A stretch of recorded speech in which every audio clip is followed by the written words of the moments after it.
من مثل Kobanê, Yarê hişên winda li ser derdê ve evînê, Şîret nake û zinda, Dibêjin Yarê ciwan e, Serpêhatî kûr û dûr e, Destê bijîşk birîndar e, bin neynokê tijî kulê.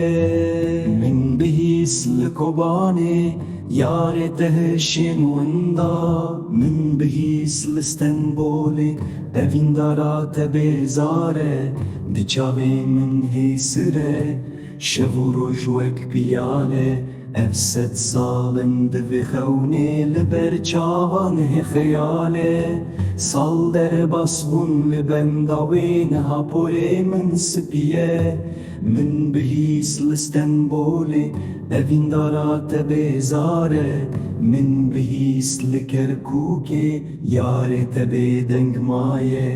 Di girtîgeha êş û janê kirasê bejnê reş bûye, heger wiha jar bimîne mezelê wê teng û tarî, min got bise nebêjin, ew hîn jî bedew narîn.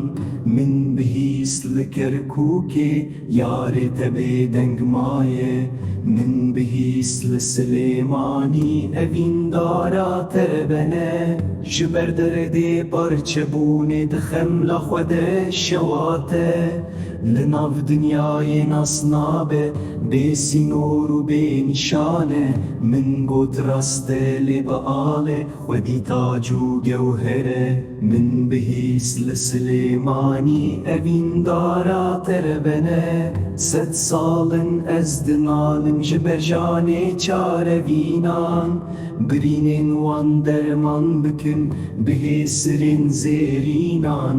Agir sar ezê pêxim wekî ronahî û çiraxan, heta ku bax bişkevîne li cihê kevin êzinaran. Sed salin ez dinalim ji ber janê Çar Evînan, birînên wan derman bikin bi hêsirên zêrînan. Agir sar ezê pêxim wekî ronahî û çiraxan, heta ku bax bişkevîne li cihê kevin êzinaran. Sed salin ez dinalim ji ber janê Çar Evînan.